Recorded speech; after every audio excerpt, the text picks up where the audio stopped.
para ustaz ustazah, muallim muallimah, para jamaah, bapak, ibu, hadirin wal hadirat rahimakumullah. Pembahasan kita sudah sampai di halaman ke-23 untuk kita pelajari pada baris yang kedua dari bawah. Wala yardoli ibadihil kufra. Dari situ dulu kita baca. Cocok Pak Isan? Iya, halaman 79 belum nih. Yang Latin halaman 79. 79. Cocok? Iya. Sudah ketemu? Yang Latin halaman 79, yang Jawi halaman 23 pada baris yang kedua dari bawah. Bismillahirrahmanirrahim. Qala al-mu'allif rahimahullah wa nafa'ana bihi wa bi'ulumihi fid dharain amin ya mujibas sa'ilin.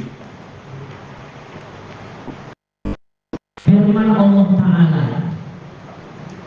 wala yarda li ibadihi kufra, yakni dan tiada ridho Allah Ta'ala bagi segala hambanya akan kufur, karena bahwasanya iradat itu berlain bagi ridho.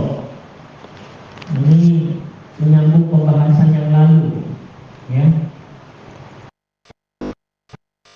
Inilah yang jadi dalil di antaranya bagi Mu'tazilah yang menyatakan bahwasanya Allah tidak menghendaki perbuatan jahat, ya, termasuk jahat itu adalah kekufuran.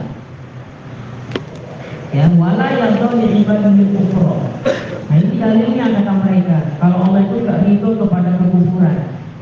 Padahal pada konsep kita Ahlussunnah wal Jamaah ada iradah, ada amal. Di situ letak inti permasalahannya. Ya, berbeda iradah, berbeda kehendak. Ya, kehendak iradah itu berbeda dengan amal. Ya, perintah.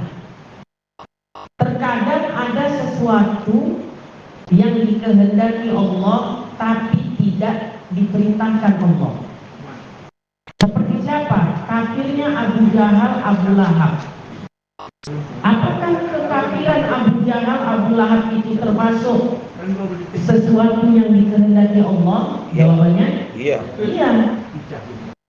Kekafiran pada Abu Jahal, Abu Lahab itu dikehendaki Allah. Memang Allah yang menghendaki bahwa Abu Jahal, Abu Lahab itu kafir. Tapi Allah tidak memerintahkan kepada kekafiran.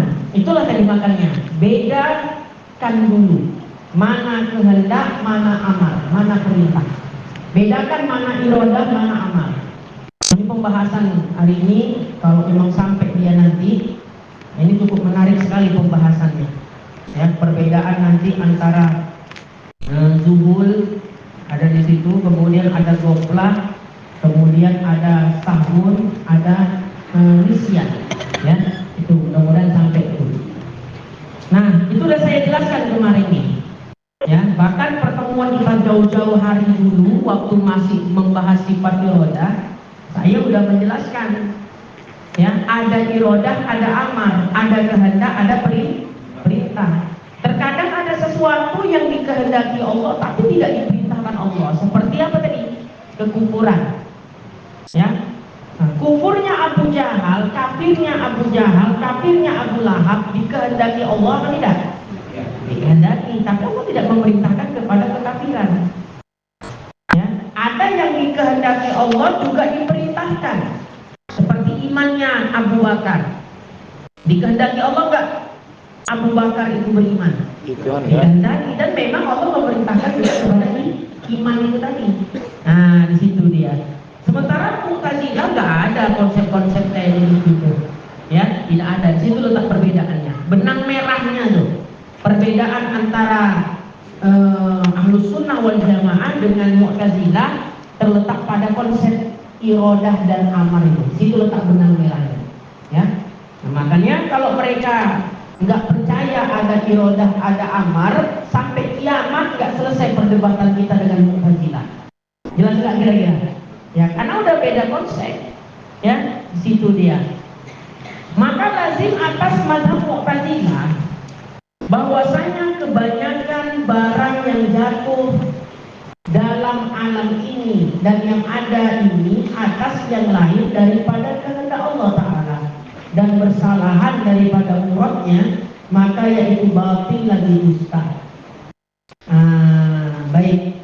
Jadi seolah-olah ya pendapat Mu'tazilah itu dengan dia mengatakan Allah tidak menghendaki kepada keburukan, Allah tidak menghendaki kepada kejahatan. Seolah-olah Mu'tazilah itu mengatakan ada sesuatu di alam ini yang luput dari kehendak Allah. Ada nggak? Coba cari. Satu macam saja, satu hal saja. Sesuatu yang terjadi di alam semesta ini yang keluar dari kehendak Allah. Maksudnya terjadinya bukan karena dikehendaki Allah. Ada enggak? Tak ada. Saya disajikan minum teh, minum susu dengan air putih. Nah, ini pun tak luput, ya kan? Dari apa yang dikehendaki Allah. Semuanya yang berlaku, yang terjadi di alam semesta ini, semuanya dikehendaki Allah. Nggak ada yang keluar dari kehendak Allah.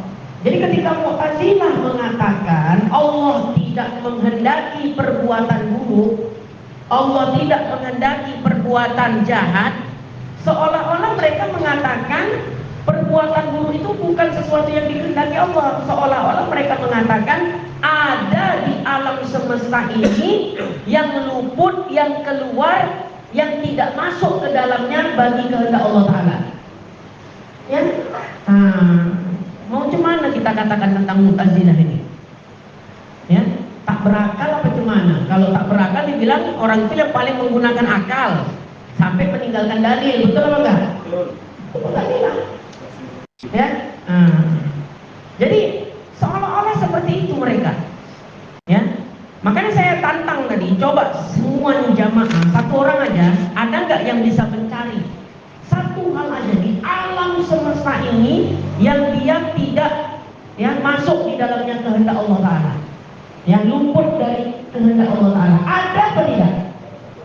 Ya, gerak rambut kita kena angin, kalau naik sepeda motor yang rambutnya agak tebal bergoyang tak rambut tuh, gerak rambut itu pun dikehendaki Allah. Carilah coba kalau ada. Nah, itulah lain-lain Mu'tazilah itu tadi. Paham ya? Kita lanjutkan. Dan sesungguhnya telah datang satu cerita bahwasanya setengah daripada segala ulama Ahlussunnah wal Jamaah telah berhimpun dengan setengah daripada orang yang Mu'tazilah karena hendak berhujah dan berbela-bela antara keduanya.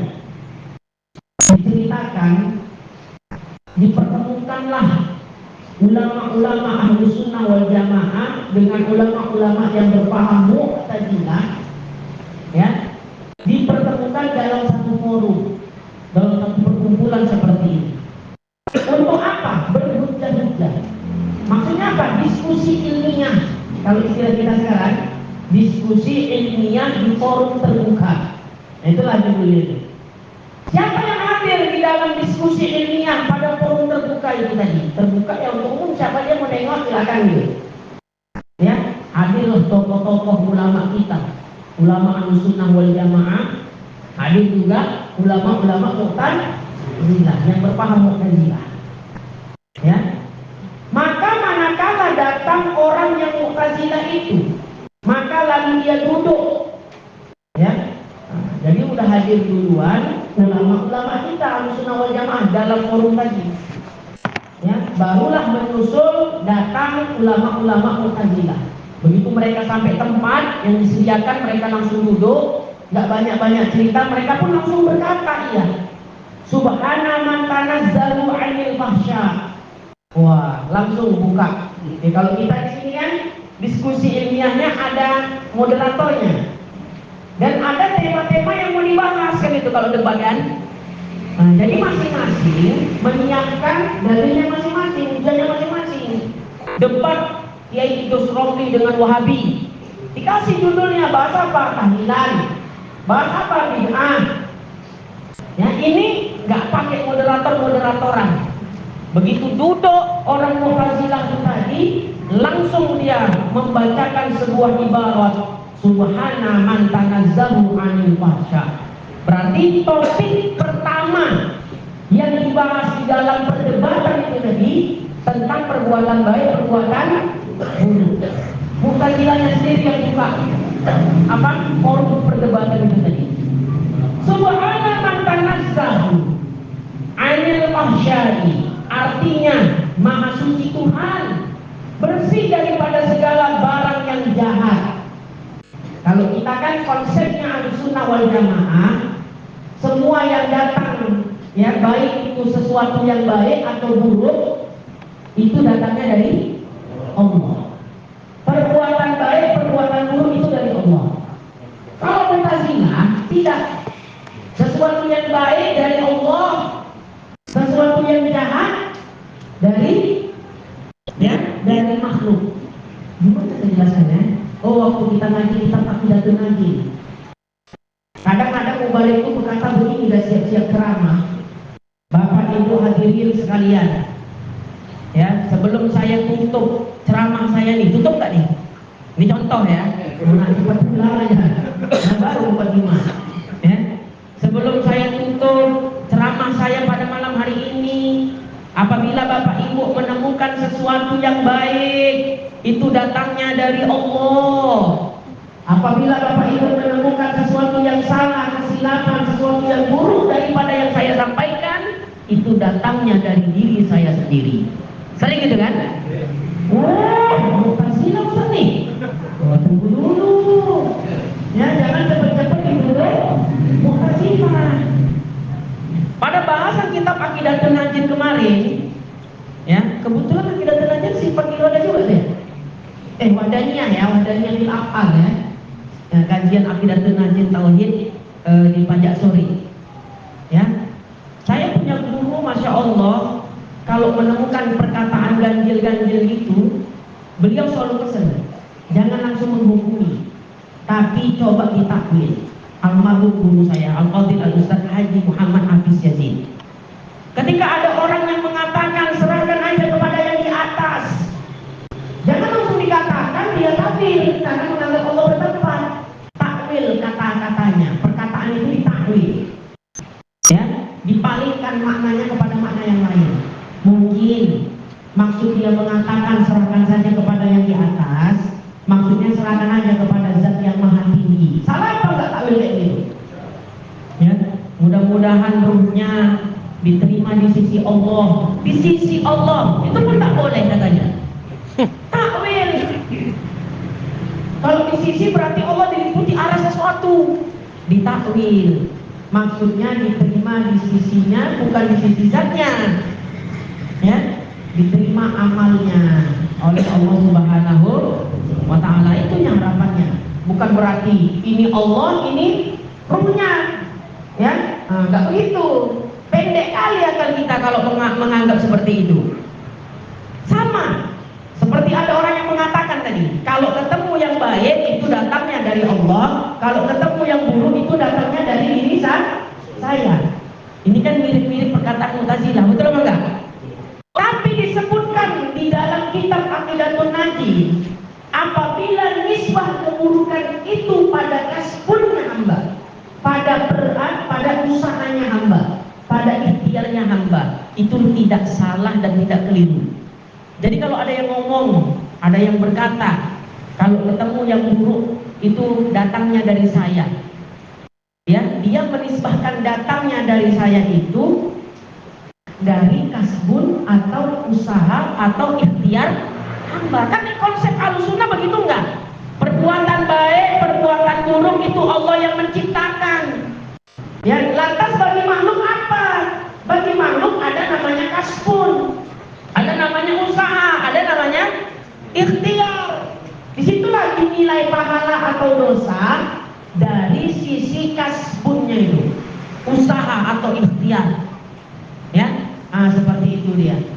Jadi ketika orang mengatakan kalau ketemu yang buruk datangnya dari saya. Jangan langsung dituduh dia Mu'tazilah, takwil.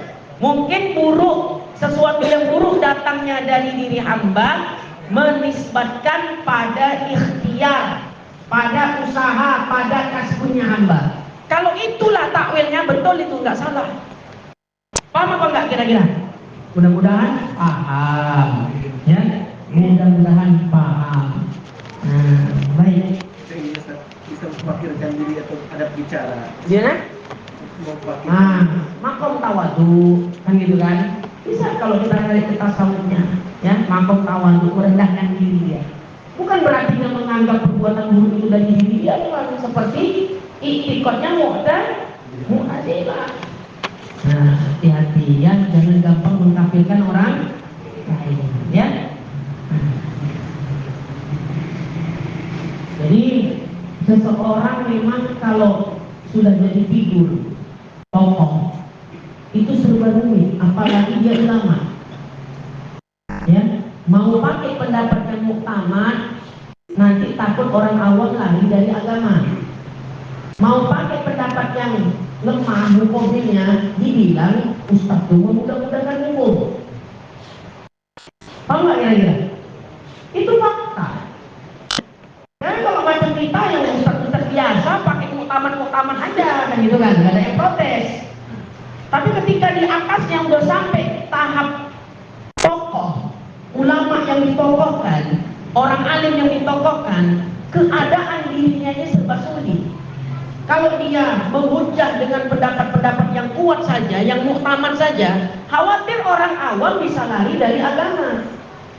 Ustaz, sholat kalau nangis ingat dosa batal nggak sholatnya? Yang nanya preman baru tobat, baca matulahul badroin, sholatnya batal. Kira-kira lari nggak orang dari agama? Memanglah mungkinnya Ustaz kehendak Allah aku bukan jadi orang baik.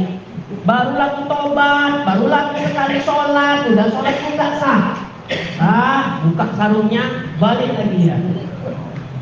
Ayo, ya.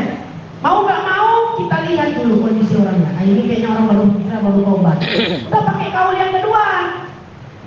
Ya, menangis tidak termasuk kalam, yang membatalkan sholat kan kalam. Definisi kalam dalam bahasa Arab apa? Al-kalamu walabdul murakkabul mufidu bil wad'i. Nah, itu nggak termasuk kalam, tangisan itu. Pendapat kedua nggak batal sholatnya. Nanti si ulama ini, ya, ketika menjawab dengan jawaban pendapat yang lemah, nggak usah ngaji sama ustaz tuh, memudah-mudahkan hukum dia. Ya, fakta ini. Mungkin ya bukan di sini ya, saya nggak menyinggung di sini, di mana-mana, ya, di mana-mana. Ya, dijawab yang muktamad, ya, agak sulit. Dijawab pakai kaul yang doib, dicemooh, dikira enak jadi orang alim apa? Ya, terakhir keluarlah bahasa. Kalau baru belajar baca 1-2 kitab, jangan menghujah orang yang udah baca 100 kitab. Itulah terakhir kesimpulannya. Nah, ini tadi saya ketemu guru saya, ya, Ustadz Marwan. Itu acara tadi, ada acara saya hajatan keluarga. Itulah guru yang pertama kali mengajarkan saya nahwu. Alim itu, ya, tapi penampilannya, ya, kayak uak-uak aja, uak-uak suka beda, tapi alim ilmunya. Ini beliau tadi menjelaskan, memang begitu Sumitra katanya.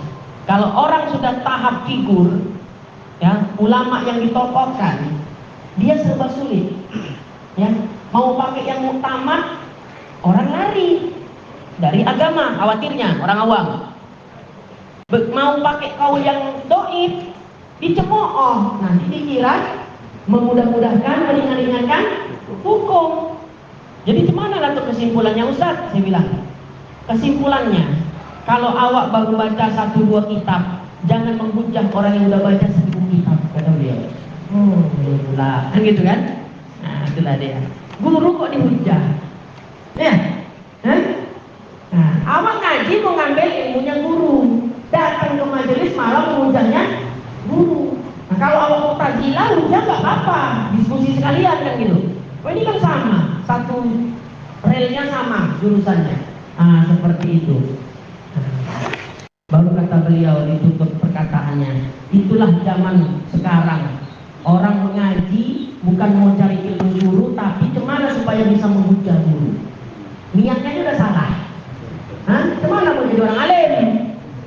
Nah, habis ini biar nggak berani lagi menghujat. Ya.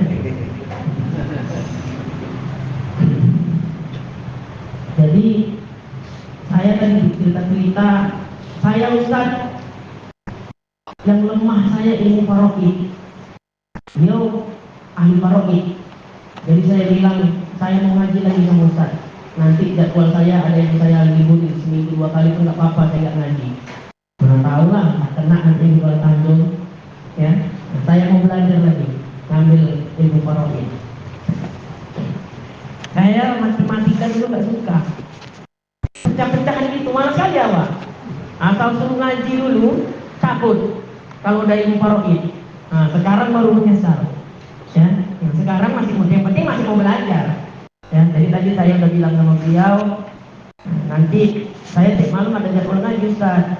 Nah, tapi nanti seminggu 2 kali, entah yang dimana jadwal saya liburkan dulu lah sampai 1 tahun ini. Saya mau ngaji lagi sama Ustaz. Ya. Ada tanggal, itulah dia. Mana tahu ada yang kono nanti jadwalnya di Kuala Tanjung, ya kan? Sudah saya informasikan, saya mau belajar lagi. Belajarlah, ya, jangan malu. Nah, baik.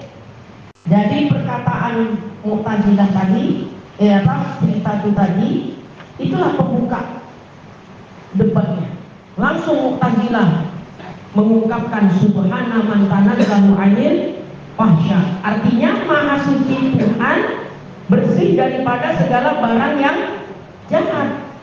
Kenapa? Karena menurut Mu'tazilah Allah hanya menghendaki yang baik-baik saja. Allah tidak menghendaki yang buruk-buruk. Allah nggak menghendaki perbuatan jahat.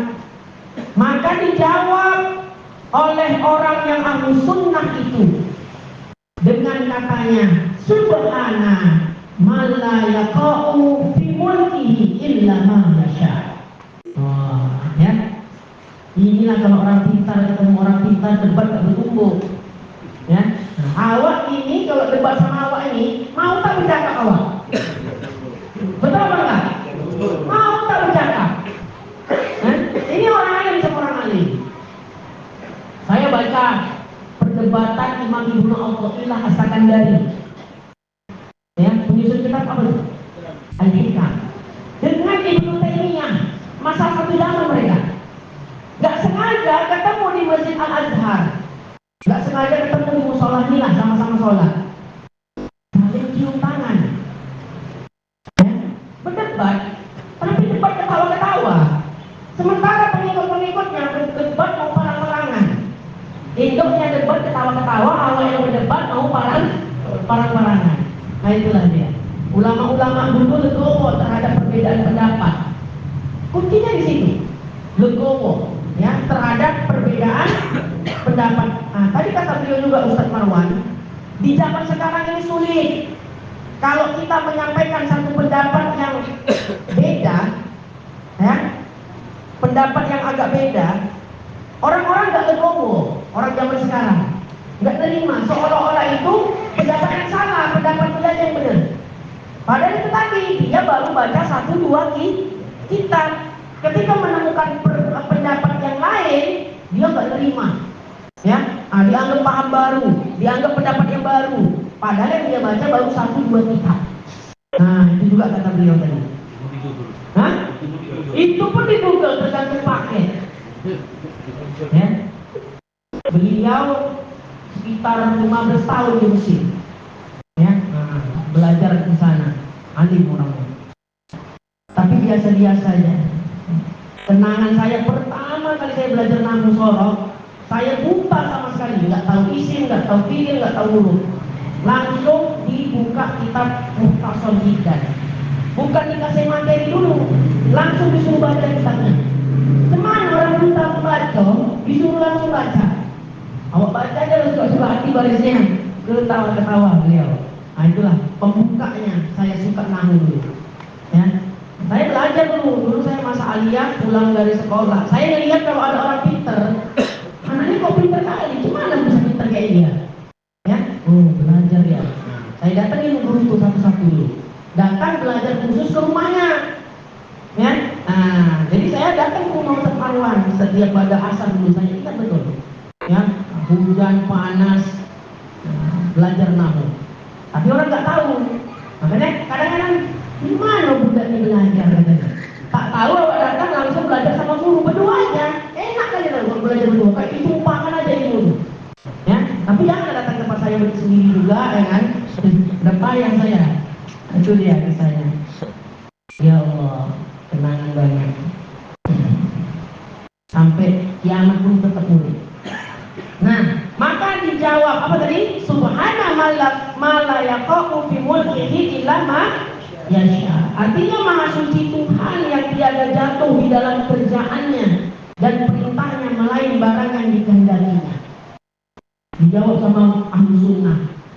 Kata Mu'tazilah, Allah yang menghendaki yang baik-baik, Allah tidak menghendaki yang buruk-buruk. Allah nggak menghendaki yang jahat-jahat. Dijawab sama ahli sunnah. Ya, maha suci Allah, ya Tuhan yang tiada jatuh di dalam kerjaannya dan perintahnya melainkan barang yang dikehendakinya. Semua yang berlaku di alam ini baik buruk adalah sesuatu yang dikehendaki Allah. Nah, dan apa benang merahnya kan? Di situ ada konsepnya. Dibantah sama ulama Ahlussunnah wal Jamaah. Ya, nah, cuma perdebatan itu pendek-pendek aja kalimatnya. Ya, dengan Ahlussunnah mengatakan subhana man la yaqa'u fi mulkihi illa ma yasha. Menegaskan kami enggak sepaham sama kau. Kalau kau Mu'tazilah kamu berpendapat bahwa perbuatan baik dari Allah, perbuatan jahat dari hamba, kami enggak sependapat. Kami menyatakan bahwasanya semua perbuatan, ya semua yang berlaku di alam ini sudah dikehendaki Allah, nggak lepas dari kehendak Allah, baik itu yang baik atau yang buruk. Maka dijawab oleh orang yang Mu'tazilah itu dengan katanya, apa adakah dikehendaki Tuhan kita akan bahwa durhaka orang akan dia? Apakah Allah menghendaki? Ya, apa adakah dikehendaki Tuhan kita akan bahwa durhaka orang akan dia? Jadi menurut kalian Ahlussunnah wal Jamaah kata Mu'tazilah, Allah menghendaki ya bahwa ada orang yang durhaka kepada Tuhan. Berarti kalau itulah pendapat kalian, perbuatan baik, perbuatan buruk itu dari Allah semuanya dikehendaki Allah. Sama aja lah kalian Ahlussunnah wal Jamaah bahwa kalian berpendapat, ya, ada berpendapat apa tadi? Dengan katanya adakah dikehendaki Tuhan kita akan bahwa durhaka orang akan dia? Berarti kalian berpendapat bahwasanya Allah menghendaki orang untuk durhaka sama dia, sama Allah tuh. Kata Mu'tazilah. Maka dijawab oleh orang yang Ahlussunnah dengan katanya, apa adakah durhaka orang akan Tuhan kita itu dengan digagahkan dia? Jadi menurut kalian Mu'tazilah, kalau Allah memaksa hamba terhadap sesuatu perbuatan, kalian anggaplah hamba itu durhaka kepada Tuhan. Jelas tidak pertanyaannya? Mu'tazilah, kalau kalian menganggap bahwa hamba yang dipaksa pada perbuatan tersebut, ya, dia telah durhaka kepada Tuhannya, ya apakah begitu menurut kalian Mu'tazilah? Maka dijawab oleh Mu'tazilah itu dengan katanya, beritahu olehmu akan dagu. Coba kau kasih tahu dulu aku. Kalau kata orang Medan. Ya, ini kata Mu'tazilah nih. Jika ditegakkan akan dagu petunjuknya dan hukum atasmu dengan jahat, adakah ia berbuat baik kepadaku atau buat jahat? Ahlussunnah, coba kau jelaskan dulu sama aku. Ya, jika dicegah, dihalangi Allah akan diriku petunjuk kebaikan. Ya, kalau Allah tidak memberikan kita petunjuk kepada kebaikan dan hukum atasku dengan jahat, ya, adakah Allah itu berbuat baik? Ngerti nggak pertanyaannya tuh? Ya, coba dipahami itu. Gini, kalau Allah tidak memberikan, kenapa aku buat jahat? Kalaulah kata kalian perbuatan jahat itu dari Allah, ya, kenapa aku bisa berbuat jahat, berbuat buruk? Aku berbuat jahat, berbuat buruk karena tidak diberi petunjuk oleh Allah, kan gitu? Kenapa kamu buat maksiat? Karena nggak dikasih hidayah, nggak dikasih taufik, ya, tidak diberikan taufik, tidak diberikan hidayah. Adakah Allah buat baik kepadaku? Jadi kalau kayak itulah, yang aku dibiarkan Allah lah berbuat kejahatan, aku dibiarkan Allah buat maksiat, ya. Kira-kira kalau itu Allah itu baik apa jahat? Kata Mu'tazilah, ya, Allah berbuat baik kepadaku apa berbuat jahat? Dijawab oleh Ahlussunnah wal Jamaah, ya, nah, dengan katanya, jika ditegahkan akan engkau akan mengambil barang milik bagi engkau, maka sesungguhnya buat jahat Allah tuh. Dan jika ditahan akan dikau daripada mengambil barang yang tertentu baginya, maka ia tentukan dengan pemberiannya dan rahmatnya akan siapa yang dikehendakinya, ya, atas apa yang dikehendakinya, kepada akan siapa yang dikehendakinya. Ngerti nggak maksudnya? Gini, perbuatan itu punya siapa? Perbuatan di alam ini punya siapa? Punya Allah. Jadi kalau Allah mengambil yang punya dia, jahat apa baik? Ya suka-suka itu Tuhan lah orang punya dia. Betul apa enggak? Kalau Allah mengambil yang bukan punya dia, Allah mengambil yang bukan punya Allah, Allah mengambil sesuatu punya yang kau miliki, barulah Allah itu dikatakan jahat. Kau carilah di alam semesta ini, ada nggak sesuatu yang terjadi di alam ini yang bukan milik Allah? Kau cari. Paham kan ceritanya kan? Kan kembali tadi, perbuatan punya siapa? Di alam semesta ini punya siapa? Punyanya Allah. Semua yang berlaku, yang terjadi di alam ini adalah milik Allah. Jadi kalau Allah mau mengambil sesuatu yang memang miliknya, baik apa buruk? Ya suka-suka hati Allah kan. Orang memang punya dia semuanya. Jadi kau pun punya Allah Ta'ala. Mau dibuat Allah kau itu maksiat, mau ditakdirkan Allah kau kafir, ya memang dia yang kau dirimu punyanya milik Allah Ta'ala. Suka-suka dia. Nah, tapi kalau Allah mengambil yang bukan haknya Allah daripada dirimu, baru Allah jahat. Maka pertanyaannya, saya tambahin pertanyaannya, cuma nggak ada di kitab. Ada rupanya di alam semesta ini yang bukan milik Allah? Mana ada? Ya, mana ada? Nah, setelah dijawab Ahlussunnah seperti itu, apa yang berlaku? Maka putuslah hujah orang Mu'tazilah itu daripada berbantah dan berbelah-belah dengan Ahlussunnah. Alhamdulillah, putus gak ada perdebatan. Ulama udah debat gak panjang-panjang, awak 3 jam 5 jam debat, ya kan? Ini pendek aja ceritanya nih, ya, langsung ke inti. Ya, tak dapat menjawab Mu'tazilah. Di alam ini, semua yang terjadi di alam ini ada nggak yang bukan milik Allah? Diam. Jawabannya kalau udah diam berarti nggak ada di alam ini yang bukan milik Allah. Makanya tak terjawab sama orang tuh, putuslah, tak ada lanjutan cerita lagi dah. Nah, disitulah baru tahu kalau Mu'tazilah itu menyimpang dari akidah ajaran yang benar. Maka kembali konsepnya. Apa konsepnya? Semua yang berlaku di alam ini sudah dikehendaki Allah. Perbuatan baik dikehendaki Allah, perbuatan buruk dikehendaki Allah. Karena tidak ada di alam semesta ini yang luput dari kehendak Allah. Tidak ada. Ya, satu butir, satu tetes hujan yang jatuh dikehendaki Allah enggak?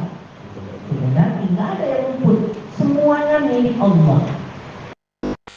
Ya, bukan milik kita. Semuanya milik Allah. Jadi jangan merasa memiliki. Kalau almarhum Kiai Maimun Jubair bilangnya begini, kalau cinta jangan cinta-cinta kali, kalau benci jangan benci-benci kali. yang sedang-sedang saja. Ya. Nah, supaya apa? Enggak berlarut-larut dalam kesedihan, yang tidak berlarut-larut dalam sukacita, dalam kesenangan. Nanti kalau udah diambil, nah, tahu rasa. Ya, jangan sedih-sedih kali. Ya, karena setiap kesedihan itu akan berlalu, berubah menjadi kebahagiaan. Udah begitu dia. Ya.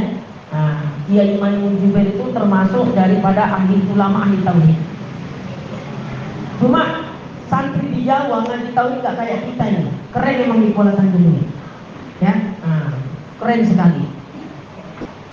Tapi kiai-kiainya banyak ngarang kitab tauhid, itulah ilmu laduni. Ya. Ada namanya Kiai Abu Fadl As-Sinori. Kami biasa manggilnya Mbah Ndol. Ya, Abu Fadl. Beliau mensyarahi kitab Jauharatul Tauhid. Ya, pakai bahasa Arab loh. Ya, tebal kitabnya segini. Keren banget isinya. Ya, bahasa Arab. Beliau nggak pernah belajar, nggak pernah sekolah ke luar negeri, ke Arab, tapi bisa nulis kitab Arab. Ya, termasuk diantaranya orang yang terkenal, yang masyhur di Jawa. Beliau termasuk ulama yang dapat ilmu laduni. Ya, nah, pinternya masya Allah. Sekarang ada terbit kitab baru, Sarah Bulu-Bulu Maram 4 jilid. Apa nama kitabnya ya? Saya ketemu langsung tuh sama penulisnya dulu. Ya, berkunjung ke pesantrennya, masih dalam bentuk naskah, katakan gini aja. Sekarang udah jadi kitab. Orangnya kalau datang ke Medan, ke Kuala Tanjung, mungkin kita santai itu wak-wak seperti biasa. Ya, karena di sana nggak pentingkan kali yang namanya penampilan, tapi ilmu. Ya, sekarang udah dicetak kitabnya, ya, udah jadi kitab, ya, udah dipasarkan. Hebat-hebat. Di sana nggak dikatakan orang alim kalau belum bisa nulis dari kanan. Ngerti nggak maksudnya? Ya, tidak dikatakan ulama, tidak dikatakan orang alim kalau belum bisa nulis dari sebelah kanan. Jadi kalau awak setebal apapun, apa namanya? Sorban awak, kalau belum bisa menulis dari kanan, masih dari kiri masih, nah itu alim-alim biasa lah itu. Ya, nah, alim-alim biasa. Bukan kita katakan tak alim, alim-alim biasa. Hah? Alim kampung, jadilah. Daripada awak pun tidak. Nah, masuknya hadiah nih yang saya ceritakan tadi. Zuhul, Goflah, ya, Sahun, Nisyan. Wah. Mana tadi? Au ma'azhul. Itu kan? Iya. Banyak agak yang malam ini. Pembahasan kita. Tengok dan juga bisa. Kelewatan nanti.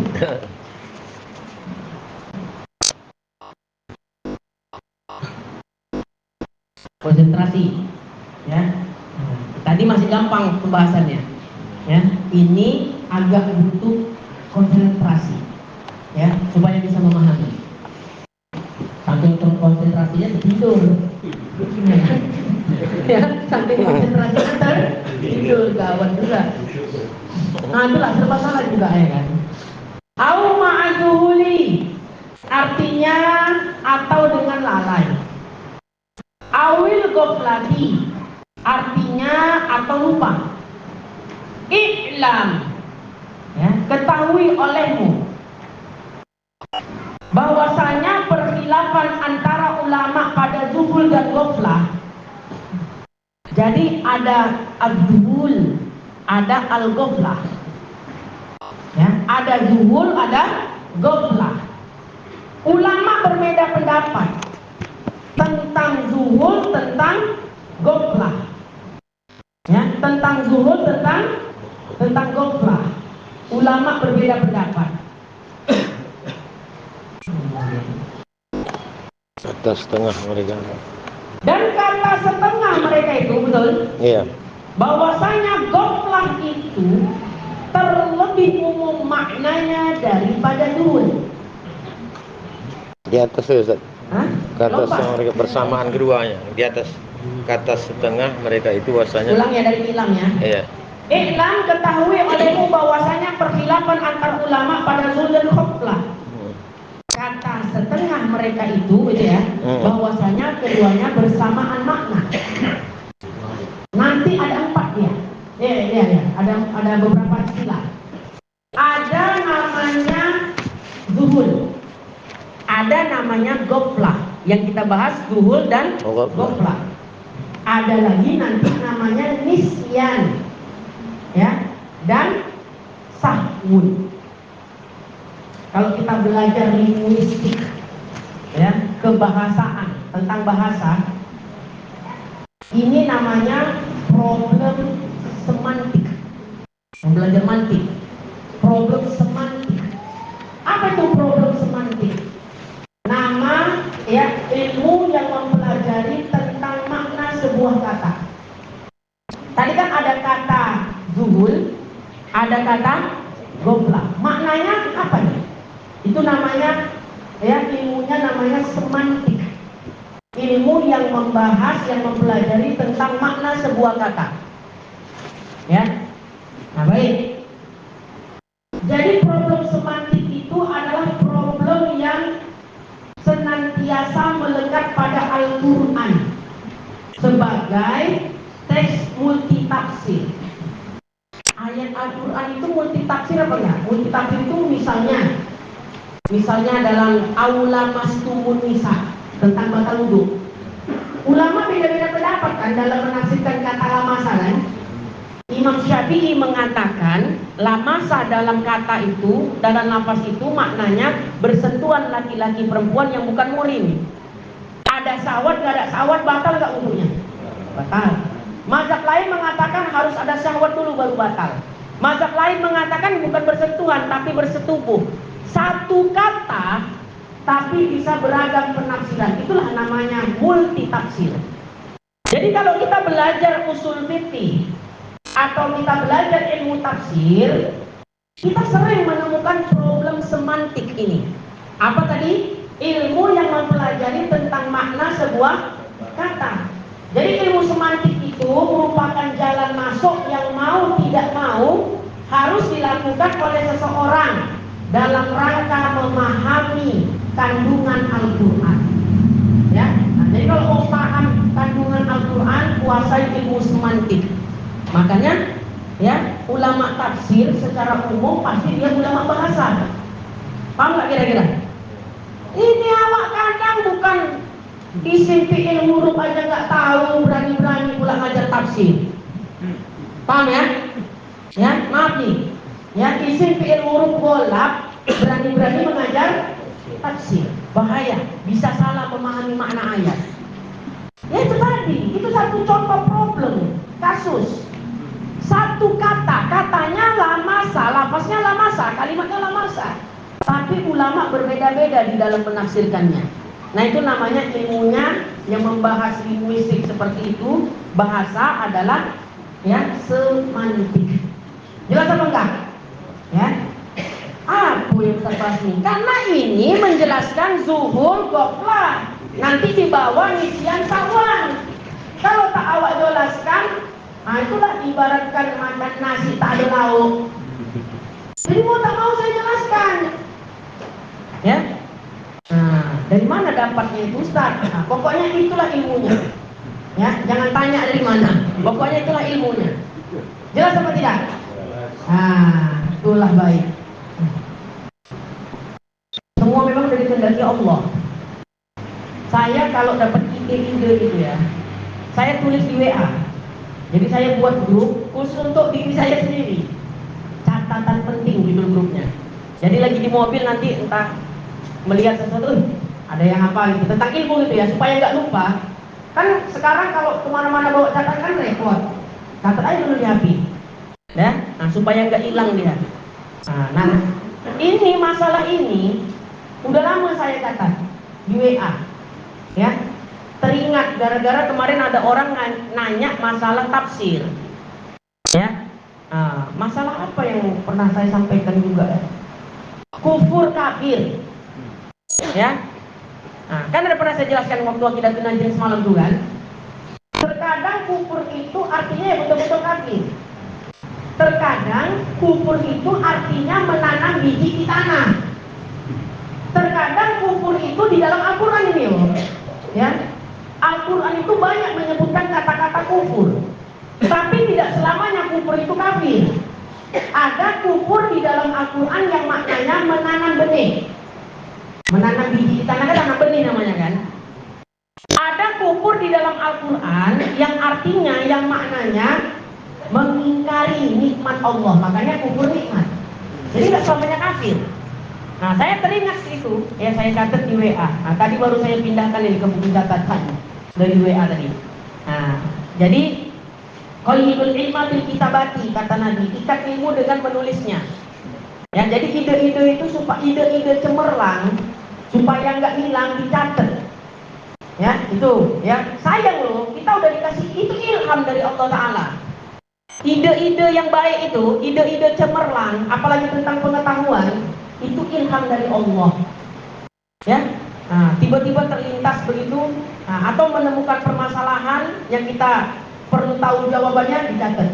Nah, jadi itu jadi bekal ilmu yang baru untuk kita. Itu kalau saya begitu tuh, ya. Nah, suka mencatat. Nah, mana dia tadi? Karena di sini menerangkan tentang zuhul dan apa tadi? Ghaflah. Nah, itu kan terjadi perkhilafan kata ulama. Sebagian ulama menganggap bahwasanya zuhul dengan ghaflah adalah sama maknanya, nggak ada perbedaan. Sebagian ulama menganggap zuhul dengan ghaflah itu sama. Memangnya apa zuhul itu, Ustaz? Jawal tahu kami, ya, zuhul itu apa? Nah, inilah yang mau kita jelaskan. Dan kata setengah mereka itu bahwasanya ghaflah itu terlebih umum maknanya daripada zuhul. Karena bahwasanya zuhul itu ketiadaan pengetahuan dengan sesuatu, telah terdahulu pengetahuan dengan dia. Dan ghaflah itu ketiadaan pengetahuan dengan sesuatu semata-mata. Ini makna yang zahir bagi musannif pada kebanyakan kitabnya. Menurut Imam Sanusi, inilah pendapat yang dipilih oleh Imam Sanusi. Ghaflah dengan zuhul tak sama. Ya, ghaflah dengan zuhul tidak sama. Bahkan Imam Sanusi memilih pendapat ini. Beliau mengatakan zuhul dengan ghaflah itu berbeda. Ghaflah lebih umum daripada zuhul. Definisinya udah ada tadi tuh.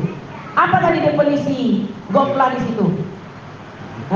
Definisi zuhul, ketiadaan pengetahuan dengan sesuatu, telah terdahulu pengetahuan dengan dia.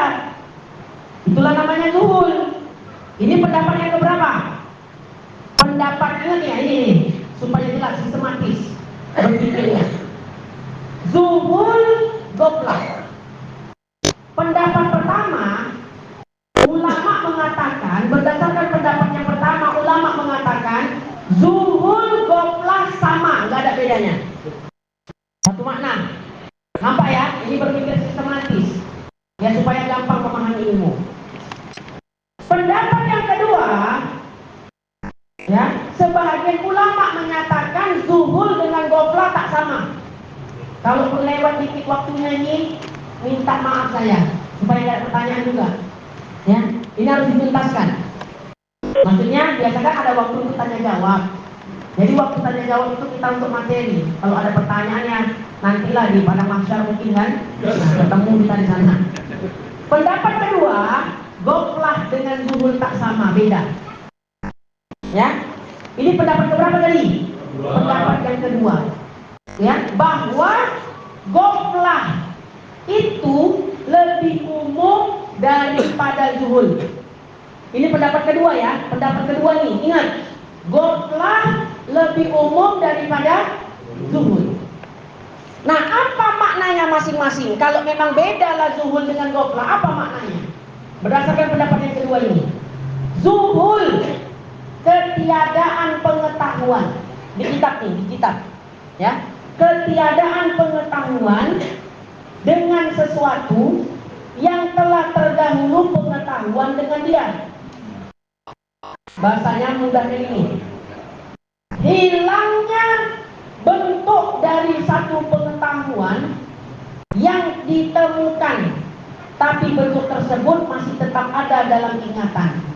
Contohnya gini, apa sih namanya ya? Ada di kitab itu, ingat tapi kadang saya mengucapkannya. Belum sampai lupa. Lupa tuh hilang semata-mata. Ini masih ada di ingatan. Paham itu ya?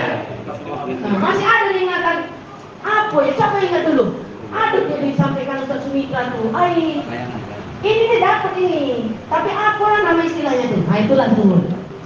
Bisa kan? Jadi tak hilang semata-mata dia. Ya, dia masih ada di ingatan, tapi tidak dapat mendeskripsikannya dengan kata. Sesuatu yang sudah didapatkan dan dia hilang dari ingatan, tapi bukan hilang semata-mata, masih ada di ingatan itu. Kan kita sering tuh kan, lagi diskusi musyawarah sama kawan, apalah nama kitab tuh ya, aduh, dan udah pernah baca kitab tuh. Tapi apa nama kitabnya ya? Di mana lah pernah udah baca?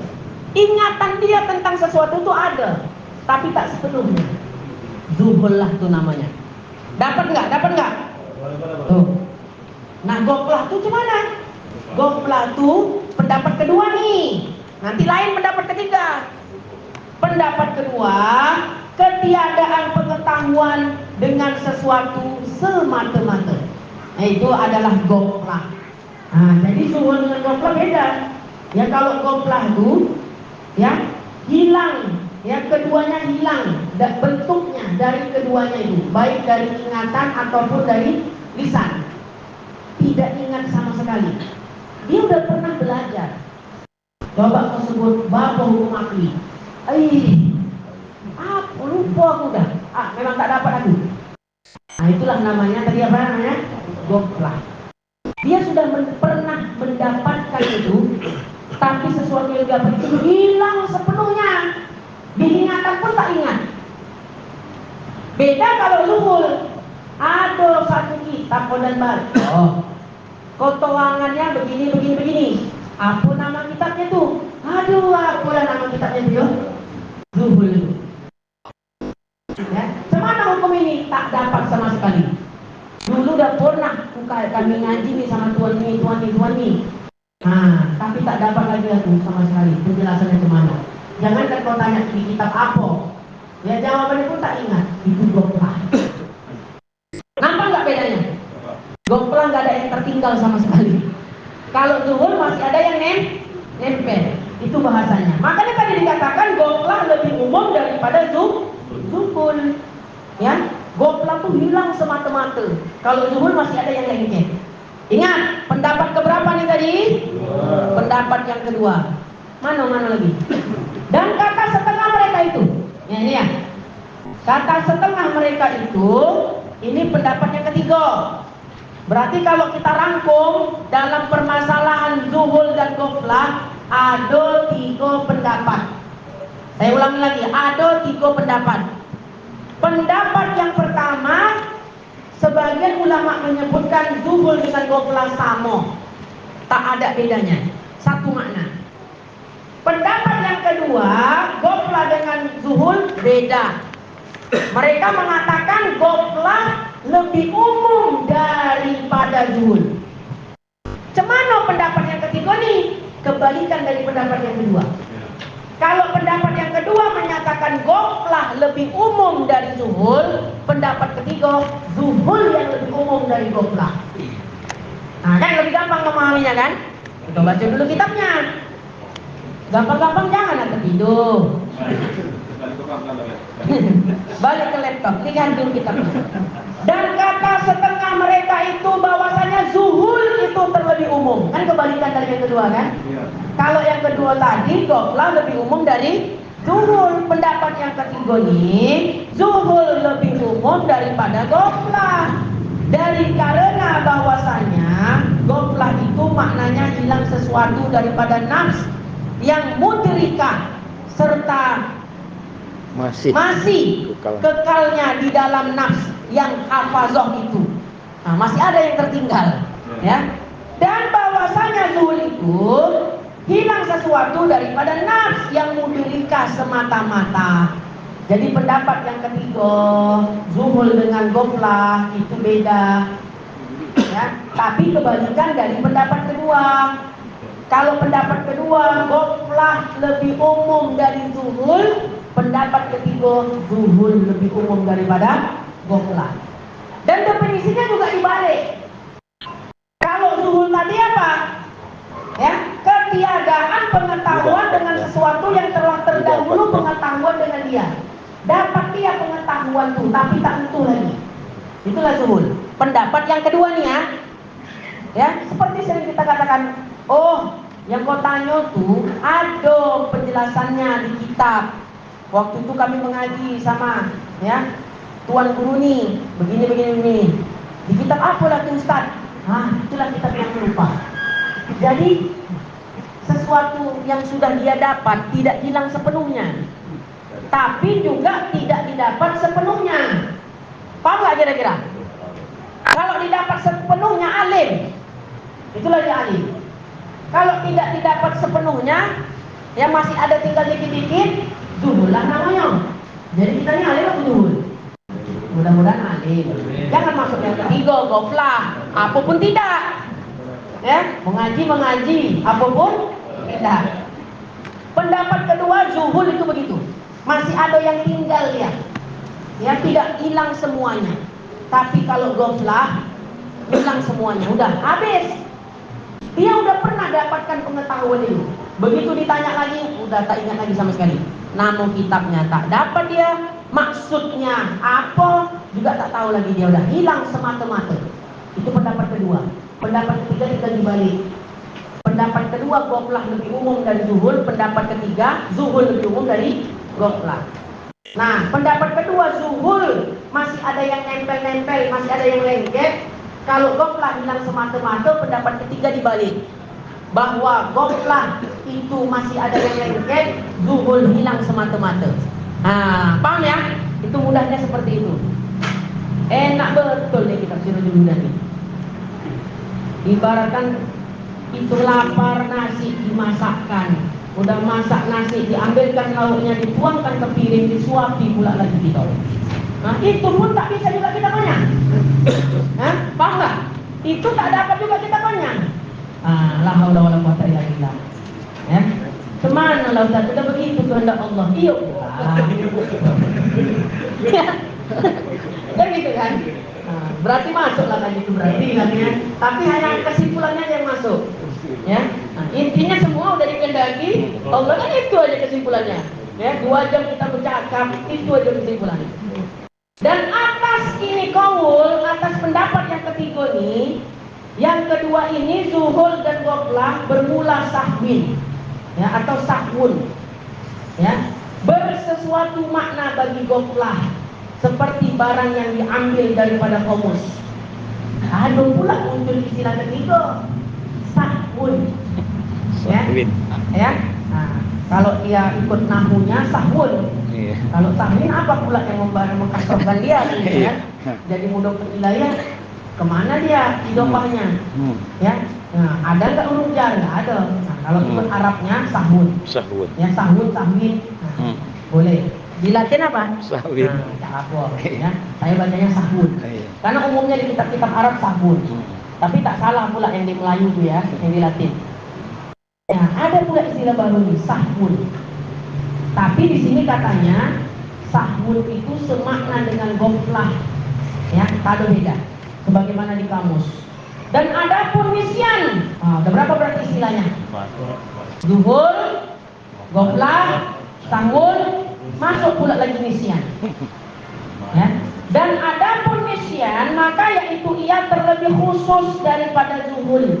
Karena bahwasanya nisyan itu maknanya hilang sesuatu daripada nafs yang hafizah, ya, hilang semata-mata. Lupa. Ya, hilang semata-mata, tak ada lengket sama sekali. Dan nafs yang mudrikah sama sekali, hilang total. Ya, nggak dapat lagi dia sama sekali apa yang dipelajarinya. Mudrikah yang didapat. Yang didapat. Yang didapat. Ya, kalau bahasa Indonesianya. Maka artinya sekalian dengan bangsa Jawi lupa. Nah, semuanya itu kalau kita menyebutnya dalam kajian semantik tadi, dalam kajian ilmu mantik, ya, ada 4 istilah yang kita kenal: zuhur, goflah, sahwun, nisyan. Ya, memiliki bahwasannya gini. Goflah dengan zuhur. Kalau malas kita berpikir, udah ikut pendapat pertama aja. Goflah dengan zuhur, sama. Udah selesai perkara. Kan aku udah dikatakan. Kalau malas berpikir, nah kalau itu tahu sama ngaji. Kamu aja tuh udah. Payah betul. Ya. Tapi kalau nak berpikir, kita biar tajam akal itu tadi. Nah itulah ikut pendapat kedua atau ketiga. Zuhur dengan goflah beda. Ya, nah, biar main dulu otak bisa dinalar. Nah, kita ambillah pendapat yang kedua. Ya, kita ambil pendapat yang kedua. Contoh aja nih. Ya, kita ambil pendapat yang kedua. Kalau kita ambil pendapat yang kedua, maka ya, mana tadi? Maka nisyan itu ya semakna. Ya, nisyan itu semakna dari goflah, dan sahwun semakna daripada zuhur. 4 istilah: zuhur, goflah, ini induknya. Masuk cabangnya nisyan, sahwun. Nisyan, sahwun ini masuk kemana ya? Gak ada definisi yang beda dari keempatnya, enggak. Nisyan semakna dengan goflah. Kalau itu pendapat kedua, hilang semata-mata. Ya kan? Ya apa? Ya, nisyan masuk ke goflah. Kalau itu pendapat kedua ya, hilang semata-mata. Nah, kalau sahwun, kita ambil pendapat yang kedua, semakna dia dengan goflah. Ya, dengan zuhur, maaf.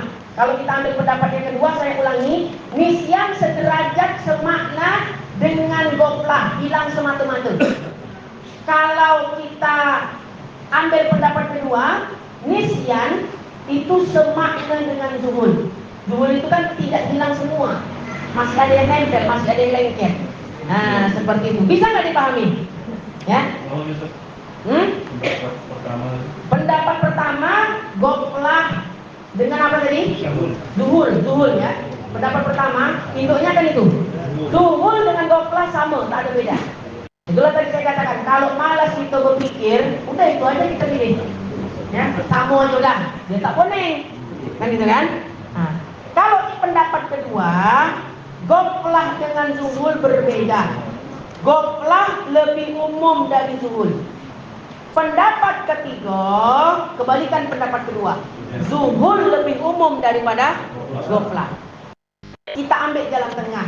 Kita ikut pendapat kedua lah misalnya. Kalau kita ikut pendapat kedua, karena ini yang dipilih musonif tadi kan ada disebutkan. Ya, pendapat kedua lah pendapat yang dipilih musonif sebagaimana di dalam komus. Ya, bahwasanya goflah itu lebih umum daripada zuhur. Maka muncul istilah baru. Ada nisyan, ada apa tadi? Satu lagi sahwun. Ya. Nah, kalaulah kita pakai pendapat yang kedua, itu di kitab itu sebetulnya ada. Ya, mana dia? Bahwasanya sahwun, kalau kita ikut pendapat yang kedua, itu satu makna dengan goflah. Adapun nisyan itu satu makna dengan zuhur. Ya, nah, itu kalau kita ambil pendapat yang kedua. Kebalik. Ya, nah, nisyan semakna dengan goflah, zuhur semakna. Itu kalau pendapat yang kedua. Ini lain pula sini. Ya, lebih condong pada pendapat yang ketiga. Sahwin goflah. Sahwun goflah. Nah, tinggal dibalik-balik aja. Nisyan Kalau zuhur. tak mau pone apa tadi? Sama. Sama aja. Ya. Nah, tak paham dikit. Nah, biar kita tutup. Maka artinya sekalian dengan bangsa Jawi, 4 istilah tadi kalau kita pakai ilmu semantik, maknanya beda. Ada yang sama, ada yang beda. Sudahlah, tak usah pakai ilmu semantik, pakai bangsa Jawi, bahasa Melayu. semuanya itu satu makna, lupa artinya. Ya, lupa artinya. Ya, zuhul, goflan, nisyan, sahun. Kalau dengan bahasa Melayu, lupa aja artinya semua udah. Itu aja. Mau ada ingat-ingatnya dikit, lupa juga kita bilang kan? Lupa aku. Ada penjelasan tuh di kitab, tapi lupa aku kitab apa. Nah, itu kan tadi zuhul. Kan itu kan? Tak hilang semata-mata. Tapi kalau ditanya, ingat kau pembahasan kemarin? Tak sama sekali ingat. Apapun tak ada. Itu namanya goflah. Kalau pakai ilmu semantik tadi. Tapi kalau kita pakai bahasa kita nih, lupa aja udah maknanya, satu makna aja. Iya, awak dah poning berputar-putar rupanya sama juga lupa. Ya, hilang pengingatan dan pengetahuan. Maka tatkala itu sekalian lawan bagi ilmu, maka bermula jalan ada ia menjadikan lawan sekaliannya bagi iroda, bahwasanya tiap-tiap barang yang menafikan bagi ilmu, menafikan bagi iroda, dengan wasitoh menafikan oleh sekalian bagi ilmu. Ya. Dan lagi manakala adalah zuhul dan goflah itu tiada dihadapkan orang dengan keduanya akan iroda pada kebanyakan hal dan kelakuan dan perkisaan sehingga orang berkata si anu telah buat perbuatan atau padahal berkehendak baginya minta uzur dengan bahwasanya ia telah hasil baginya zuhul atau goflah, maka ditentukan keduanya dengan berlawanan bagi iroda.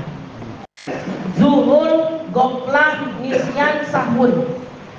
Keempat-empat ini menafikan ilmu bagi Allah. Ilmu Allah nggak mungkin diterima padanya zuhul. Bagi ilmu Allah tiada dapat baginya goflah. Bagi ilmu Allah tiada nisyan, tiada sahun. Zuhul, goflah, nisyan, sahun, semuanya menafikan ilmu bagi Allah. Maka setiap yang menafikan ilmu menafikan bagi iroda. Itu kesimpulannya. Setiap yang menafikan ilmu menafikan bagi iroda. Kok gitu Ustaz? Iyalah, seolah-olah Allah menghendaki sesuatu yang tidak ia ketahui baik buruknya. Nah, kan gitu. Mustahil. Ya, kalau ilmu Allah ditimpa dengan zuhul, ditimpa goflah, ditimpa sahun dan nisyan, nah, seolah-olah Allah menghendaki sesuatu yang tidak ia ketahui bagi buruknya. Makanya jelas dalilnya tadi. Semua yang menafikan ilmu bagi Allah, maka setiap yang menafikan ilmu, maka menafikan bagi iroda. Itulah kesimpulannya. Ya, nah, semua yang terjadi di alam ini adalah atas kehendak atau irodahnya Allah, dan Allah dengan pengetahuan, dengan ilmunya mengetahui sesuatu yang terjadi itu baik ataukah buruk, tidak tahu. Ya, bukankah sesuatu yang terjadi ya di alam semesta ini atas kuasa, atas kudrah dan irodanya Allah yang sesuai dengan ilmunya, kan gitu kan ceritanya kan? Jadi ketika Allah menghendaki sesuatu dengan ilmunya Allah, Allah tahu itu adalah baik.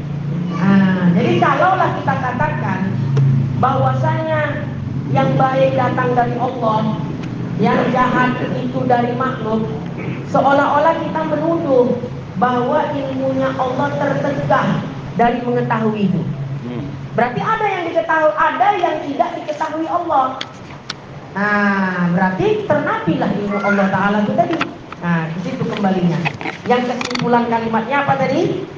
Apa yang menafikan ilmu bagi Allah, maka menafikan bagi kudrah. Makanya dari ilmu itu sama aja dengan dari kudrah sebetulnya. Wallahu a'lam bishawab. Au bi ta'lil dan seterusnya pada episode yang akan datang.